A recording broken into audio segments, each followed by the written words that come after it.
যে ব্যক্তি 5 ওয়াক্ত নামাজ আদায় করবে আর ফজরের নামাজ আযানের সাথে সাথে ঘুম থেকে জেগে পবিত্রতা অর্জন করে নামাজে দাঁড়িয়ে যাবে, আমি রাসূল ওয়াদা করলাম কিয়ামতের ময়দানে মুসিবতের দিনে আমার ওই উম্মত গুলাকে আমি হাতে ধরে ধরে জান্নাতে টেনে টেনে পুষায়া দিব। এটা মারহাবা কর।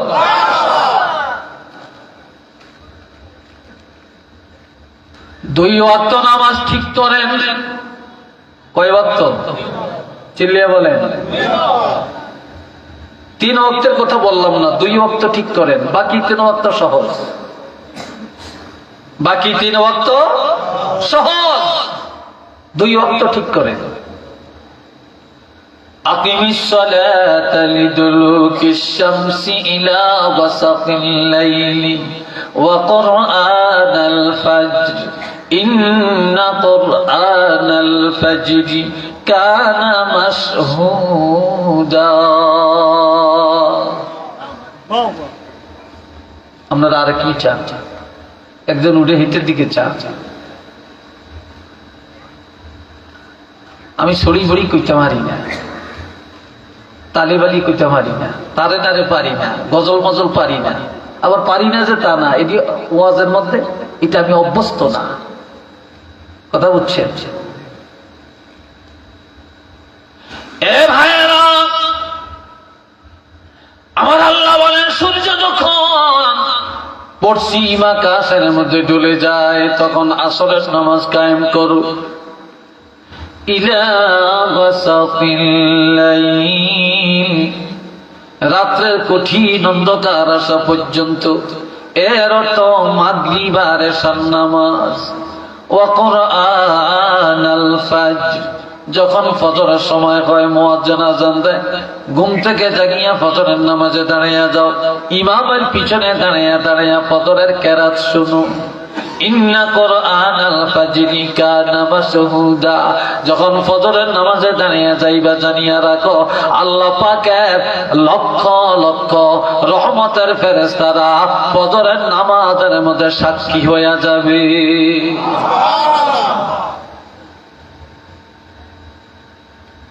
এই আসরের নামাজ আর ফজরের নামাজ, জোরে বলেন কোন নামাজ?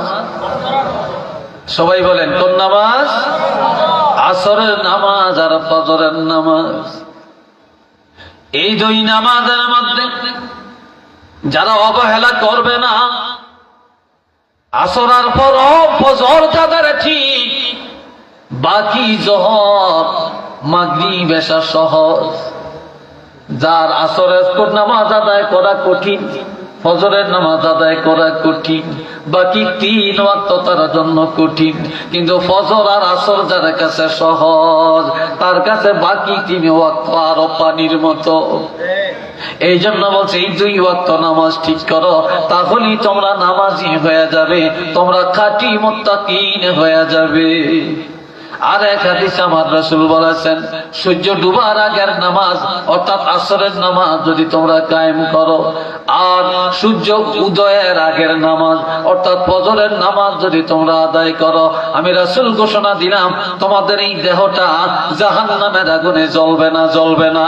একটু চিল্লিয়ে বলেন না আলহামদুলিল্লাহ।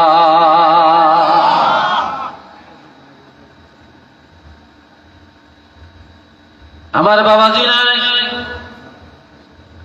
একদিন আল্লাহর হাবিব রাহমাতুল্লিল আলামিন অসুস্থতার কারণে মসজিদে নববীতে যেতে পারেন না, অসুস্থ। হযরত আয়েশা সিদ্দিকার কোলের মধ্যে নবীজি মাথা মোবারক রেখে ঘুমায়, শুয়ে রয়েছে। মসজিদে নববীতে জমা শুরু হয়ে গেছে গো। হযরত আবু বকর সিদ্দিক রাদিয়াল্লাহু আনহু নামাজের ইমামতি করছিলেন। হুজরা থেকে নজর করলে দেখা যায় নবী বললেন, আয়েশা তুমি একটু আমাকে ধরে বসাও। হযরত আয়েশা সিদ্দিকা নবীকে ধরে বসালেন। নবীজি মসজিদের দিকে তাকাইলেন, সুন্দরভাবে জামাত চলছে, নামাজ চলছে। নবী এটা দেখিয়া চক্ষু মোবারক থেকে পানি ছেড়ে দিয়ে কাঁদতে শুরু করে দেন। কাঁদতে কাঁদতে বলেন, আয়েশা আমাকে আবার শোয়াইয়া দাও, আবার আমাকে শোয়াইয়া দাও। যখন শোয়াইয়া দিল, হযরত আয়েশা বলে, ইয়া রাসূলুল্লাহ আপনি কান্নাকাটি কেন করেন? নবী বলে, আয়েশা আমি কাঁদি যেই নামাজের জন্য জীবন ভর এত কষ্ট করলাম, ওই নামাজে আজকে আমি যেতে পারলাম না। তবে আমার কান্নার কারণ হলো যে আমি রাসূল ভাবলাম যখন আমি থাকবো না, তারপর আজকে যেই সুন্দরভাবে নামাজ কায়েম হইছে, সাহাবীরা যেভাবে জমাতে নামাজ আদায় করছে, কাজে আমার মনের ভিতরে একটা প্রবোধ চলে আসছে।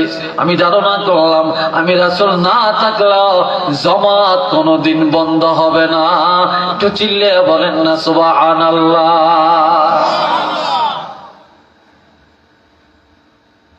এটা মুমিনের 1 নম্বরের কোয়ালিটি। 2 নম্বরে والذين هم عن اللغو معرضون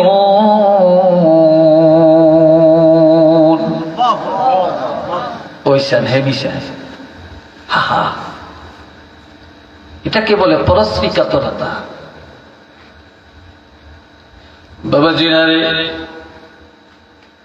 আমার আল্লাহ বলেন ঈমানদাররা 2 নম্বরের গুণ হলো ঈমানদারেরা বেহুদা কথা জবান দিয়া বলবে না, ঈমানদারেরা বেশরম কথা বলে না, ফাহিশা কথা বলে না, গীবত করে না, শিকায়েত করে না, গালমন্দ করে না।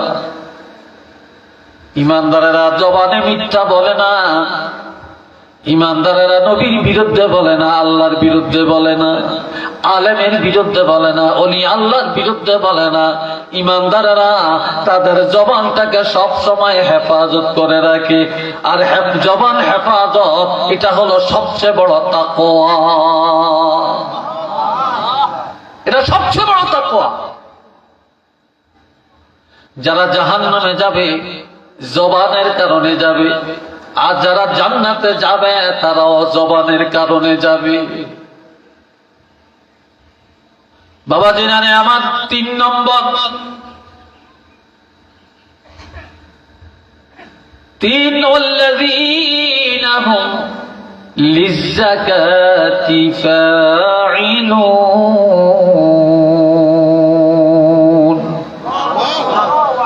ঈমানদারেরা কিফন হবে না। বর্তমানে গরিব কম, ধনী বেশি।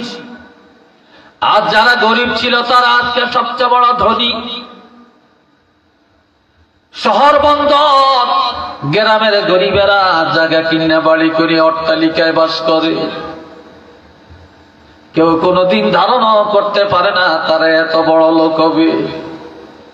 যারা যাকাত খাইতেন তারা আজকে যাকাত দেওয়ার উপযুক্ত, কিন্তু যাকাত দেয় না, যদিও দেয় হিসাব করে দেয় না। আর যাকাত দিলে অনেকে মনে করে সম্পদ কমে যাবে। যাকাত যারা ঈমানদার, যারা মুত্তাকিন, তারা কোনদিন কৃপণতা করে না। তারা 1 টাকা পর্যন্ত হিসাব করে, বছরে একবার যাকাত আদায় করে। গরিবের কষ্ট দিয়ে আদায় করে না, গরিবের বাড়ি যায় যায় আদায় করে, বিধবার কাছে যে আদায় করে, এতিমখানায় যে আদায় করে, এতিমের বাড়িতে যে আদায় করে। এতিমের তার বাড়িতে আনে না, বিধবারে কষ্ট দিয়া তার বাড়িতে আনে না। কেননা যাকাত এটা গরিবের ফরজ না, এটা আমার আপনার ফরজ। আর এই ফরজ আদায় করার জন্য গরিবের বাড়িতে যাওয়া একান্ত জরুরি। গরিবের কাছে যে যাকাত দিবেন, গরিব আপনার বাড়িতে আসবে কেন? তাই যারা সবচেয়ে বড় মুত্তাকিন, যারা ঈমানদার, তাদের কোয়ালিটি, তারা গরিবের হক গরিবের বাড়ি যায় আদায় করে দেয়। গরিবের কষ্ট দেয় না, গরিবের মনে প্রফুল্লতা যোগাইয়া দেয়। কোন দড়ি যদি গরিবের দ্বার প্রান্তে টাকা নিয়ে যায়, যাকাত নিয়ে যায়, ওই গরিবের মন বড় হয়ে যায়। গরিব ধনীর জন্য দোয়া করে, ওই ধনী আমার আল্লাহর দরবারে ভালো হয়ে যায়। 4 নম্বরে ওয়াল্লাযীনা হুম লিফুরুজিহিম হাফিজুন। সবাই একবার বলেন আল্লাহু আকবার। আর ইমানদারের কোয়ালিটি, ইমানদারেরা লজ্জাস্থানের হেফাজত করে। আজ ঘরে ঘরে জিনা, পাড়ায় পাড়ায় জিনা, ওয়াজ কেন ধরে না? ইমাম সাহেবের কথা কেন আমলে আসে না? জুমার নামাজে খতিব সাহেব যা আলোচনা করেন, এই আলোচনা আমল করলে আর কোন বক্তার ওয়াজ শোনার প্রয়োজন হয় না, কিন্তু আমল নাই। তারপরে এত গজব কেন? এত অশান্তি কেন? এত মারামারি কেন? এত মামলা কেন? এত মামলা, এত সাইক্লোন, এত ঘূর্ণিঝড়, এত ভূমিকম্প একমাত্র মহিলাদের দায়ুসগিরির কারণে, নারী পুরুষ অবাধে চলার কারণে। আর জিনার সয়লাভ যখন জমিনে বেড়ে চলে, ঘরে ঘরে পাড়ায় পাড়ায় মহল্লায় মহল্লায় যখন জিনা বেড়ে যাবে, আমার ভাইরা, তখন এই জমিনে চাইলের মজা থাকবে না, ডাইলের স্বাদ থাকবে না, মাসকলির ডাইলের স্বাদ থাকবে না, মাছের স্বাদ থাকবে না, গোসের স্বাদ থাকবে না, দুধের স্বাদ থাকবে না, বরকত পাওয়া যাবে না। আর মামলা মোকদ্দমায় জর্জরিত হয়ে যাবে, মানুষের মায়া উঠে যাবে, ভাই ভাইকে মেরে ফেলবে, ছেলে বাবাকে মেরে ফেলবে, বাবা সন্তানের মেরে ফেলবে, স্বামী বিবিকে মারবে, বিবি স্বামীকে মারবে। আবার স্বামীর সামনে স্বামী থাকা অবস্থায় স্বামীর অর্থ মানিয়া বেগানা পুরুষ গ্রহণ করে চলে যাবে। তখনই আল্লাহর গজবে দুনিয়া ভরপুর হয়ে যাবে। একটু চিল্লে বলেন না নাউযুবিল্লাহ। বিরক্ত ভাবছেন আপনারা? হ্যাঁ, কষ্ট লাগছে আপনাদের কাছে? আমার এত শেষ মেশ দিচ্ছেন, আমার আগের হুজুরে যেই টাইম হাইছে সেই টাইম যদি আই বুড়িয়াই পাইতাম, তাহলে মানুষ যেগুন দেখছেন এই সময় এত 10 জন হইলেও বেশি আজ পাইতাম। এই কথা ঠিক কিনা? 10 জন হইলেও বেশি আমি পাইতাম ইনশাল্লাহ। তারপরও বাতাস আইলে বৈশাখ মাসে মহিলারা দানের উড়ায়, তো উড়াইলে দানগুন, সারি দানগুন নিচে পড়ে আর সিডাগুন বাতাসে সরে এলায়। তো ওয়াজ মাহফিলও এরকম তুফান লাগে, বুঝেনি? এই তুফানের ভিতরে বাতাস আসলে ওই বাতাসে সিডারি নড়িয়া যায় গিয়া, আজের এই সারি ধান এরা বসে থাকে। আপনারা হইলেন সারি ধান, আপনারা পাক্কা ইমানদার, আর সিডাকে নড়িয়া গেছে গিয়া। এই কথাটা কি ঠিক নেই? হ্যাঁ, আমার প্রাণের বাবাজিরা সবাই প্রাণ ধরে মহব্বতে পড়েন সাল্লাল্লাহ, জোরে জোরে পড়েন না মুহাম্মদ সাল্লাল্লাহু আলাইহি ওয়াসাল্লাম, সাল্লাল্লাহু আলা মুহাম্মদ সাল্লাল্লাহু। আওয়াজটা ভালো হয়েছে না, আরেকটু আওয়াজ দিয়ে বলেন, ইমানি জজবার সাথে বলেন সাল্লাল্লাহু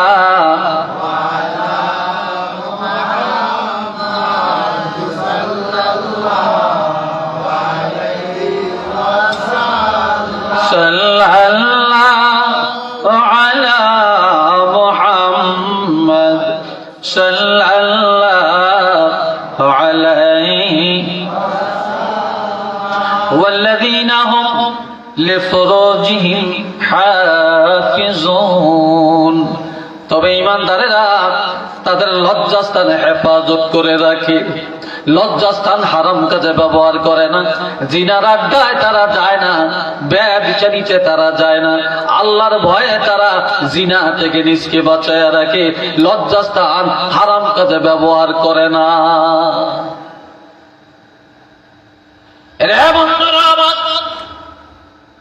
বর্তমানে কিছু কিছু যুবক একেবারে ভালো হয়, নামাজি হয়, আল্লাহওয়ালা হয়, হুজুরের ওয়াজ শুনতে বসে থাকে, মসজিদে যায়, নামাজ পড়ে, মা বাপকে শ্রদ্ধা করে, আলেম ওলামারে শ্রদ্ধা করে, ওস্তাদের শ্রদ্ধা করে, আবার তালাশ করলে দেখা যায় অধিকাংশ যুবক এখন বেয়াদব, মা বাপের মানে না, ওস্তাদের মানে না, আলেম মানে না, সমাজ মানে না, নামাজ মানে না, মন গড়া চলে। তাদের কারণে সমাজে অশান্তি, রাষ্ট্রে অশান্তি, আর তাদের কারণেই যত অকারেন্সগুলি সমাজের মধ্যে ঘটে থাকে। আর এটার মূল কারণ হলো দুইটা। জোরে বলেন কয়টা? জোরে বলেন কয়টা?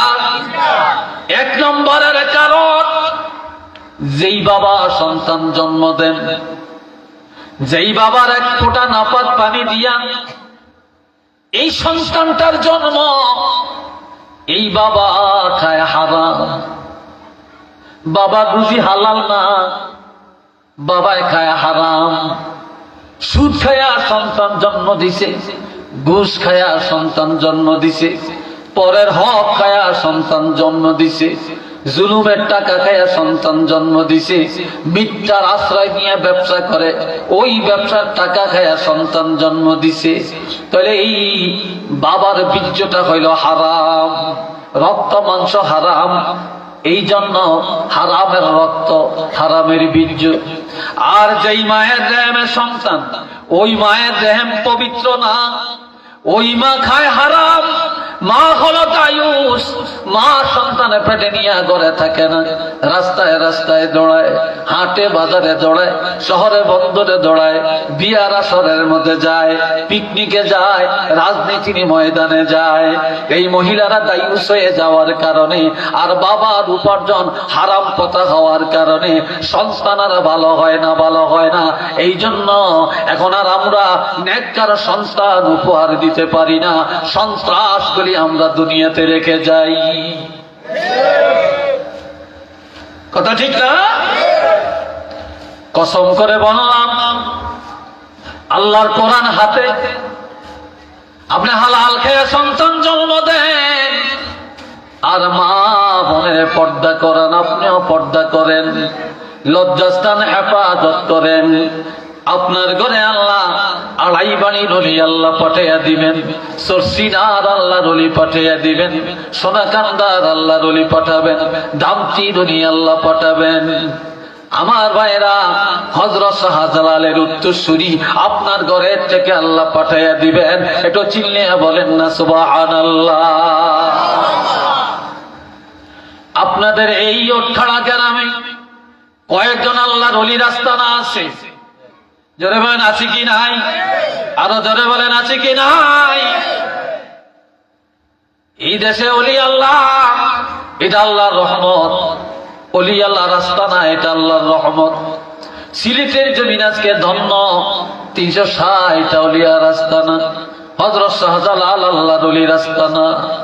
যেই দেশের মানুষকে আল্লাহ ভালোবাসেন ওই দেশে আল্লাহ ওলি আল্লাহর আস্তানা কবুল করেন। আমার প্রাণের ভাইয়েরা, এখন এখানে এই ওটখানা গ্রামে কয়েকজন আল্লাহর ওলি, আমরা শুধু মাজারে যাব, জিয়ারত করব, বরকত নিব না। এরা আল্লাহর ওলি, আমরাও যেন আল্লাহর ওলি হতে পারি, আমার ঘরেও যেন ওলি আল্লাহ হতে পারে, আমার সন্তান, আমার নাতিও যেন আল্লাহর ওলি হতে পারে। এই চেষ্টা তো আমাদের মধ্যে নাই, থাকবেও না, আসবেও না।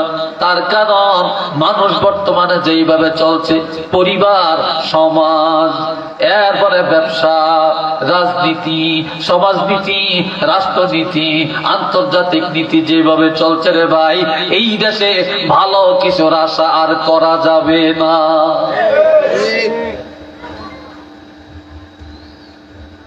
ভালো কিছুর আশা করা যাবে না। তারপরেও স্বামীর লজ্জাস্থান বিবির জন্য হালাল, বিবির লজ্জাস্থান স্বামীর জন্য হালাল। স্বামীর আপাদমস্তক বিবিয়ে দেখবেন, বিবির আপাদমস্তক স্বামীয়ে দেখবেন। তবে স্বামীর একান্ত লজ্জাস্থান যেটা বিবি তালাশ করলে এটা জায়েজ আছে, তবে তাকওয়ার খেলা। বিবির লজ্জাস্থান স্বামী দেখা যায়, তবে নজর করা, চোখ দিয়ে দেখা, এটা তাকওয়ার খেলা। ইমানদারেরা তাকওয়ার খেলাফ কাজ কোনোদিন করতে পারে না। তারপরেও অন্যায় ভাবে কোন বেগানা নারী বেগানা পুরুষ একজনে আরেকজনের জন্য হারাম। আজ মানুষের লজ্জা নাই, শরম নাই। এমনকি বিবাহিত মহিলা বিবাহিত পুরুষ পর নারীর সাথে এই হারাম কাজে লিপ্ত হইয়া এই দুনিয়া গজবের কারখানা বানিয়ে দিছে রে। একটু চিল্লিয়া বলেন না নাউযুবিল্লাহ। আরেকটু জোরে সরে কন্যা নাউযুবিল্লাহ। আর একটা বড় গজব, ওইটাম নিও ভাই, কষ্ট লাগে আপনাদের না? আর একটা বড় গজব হইল মোবাইল।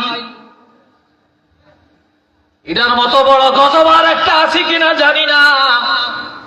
যুবকের লেখাপড়া শেষ, যুবতীর লেখাপড়া শেষ, বালা মানুষের চরিত্র ধ্বংস, রাত ঘুমায় না, সারা রাত মোবাইল চায়, ফেসবুক চায়, ইউটিউব চায়, তবে ভালোটা চায় না।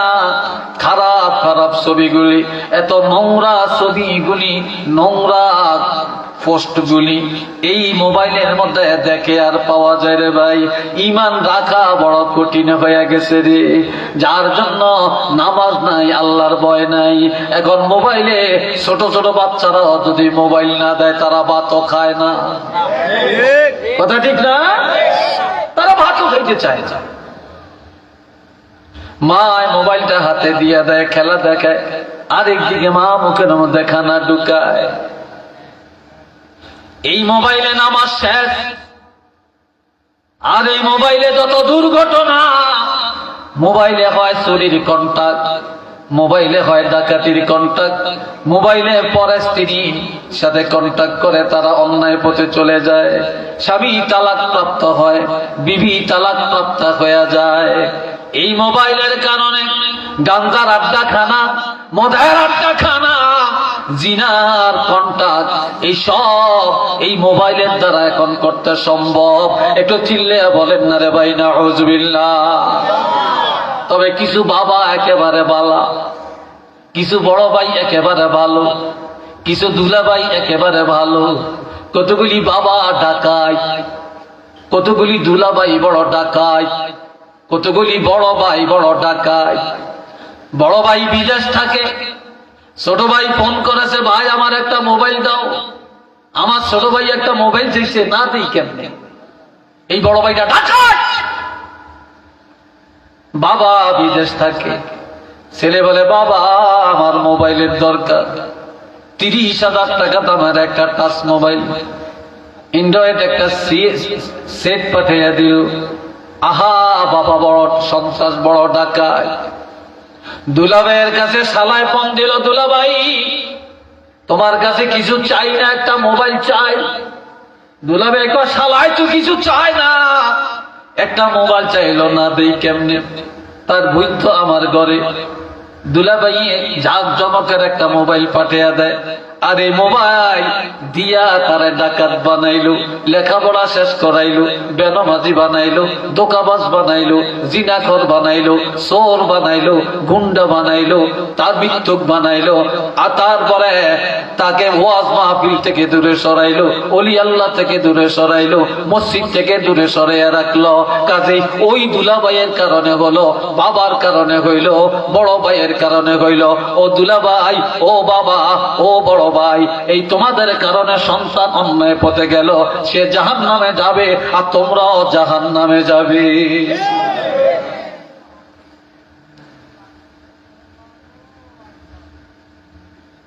বিরক্ত লাগছে, কথাটা রাগ করছেন মনে হয় না?